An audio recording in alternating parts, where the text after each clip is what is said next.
विश्व के महानतम दार्शनिकों में से एक सुकरात एक बार अपने शिष्यों के साथ बैठे कुछ चर्चा कर रहे थे।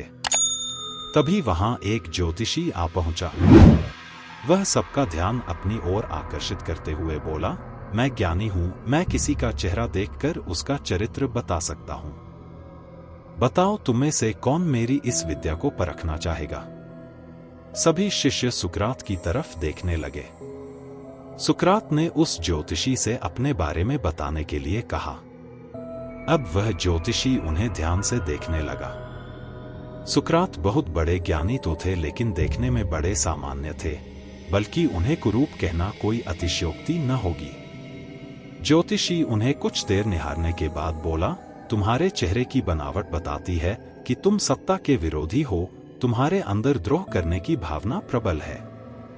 तुम्हारी आंखों के बीच पड़ी सिकुड़न तुम्हारे अत्यंत क्रोधी होने का प्रमाण देती है। ज्योतिषी ने अभी इतना ही कहा था कि वहां बैठे शिष्य अपने गुरु के बारे में ये बातें सुनकर गुस्से में आ गए और उस ज्योतिषी को तुरंत वहां से जाने के लिए कहा। पर सुकरात ने उन्हें शांत करते हुए ज्योतिषी को अपनी बात पूर्ण करने के लिए कहा। ज्योतिषी बोला, तुम्हारे बेडौल सिर और माथे से पता चलता है कि तुम लालची हो और तुम्हारी ठुड्डी की बनावट तुम्हारे सनकी होने के तरफ इशारा करती है। इतना सुनकर शिष्य और भी क्रोधित हो गए, पर इसके उलट सुकरात प्रसन्न हो गए और ज्योतिषी को इनाम देकर विदा किया।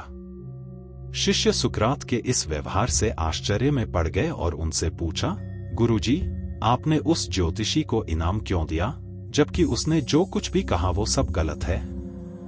नहीं पुत्रो, ज्योतिषी ने जो कुछ भी कहा वो सब सच है। उसके बताए सारे दोष मुझ में हैं। मुझे लालच है, क्रोध है, और उसने जो कुछ भी कहा वो सब है। पर वह एक बहुत जरूरी बात बताना भूल गया। उसने सिर्फ बाहरी चीजें देखी, पर मेरे अंदर के विवेक को नहीं आंक पाया, जिसके बल पर मैं इन सारी बुराइयों को अपने वश में किए रहता हूँ। बस वह यही चूक गया। वह मेरे बुद्धि के बल को नहीं समझ पाया। सुकरात ने अपनी बात पूर्ण की।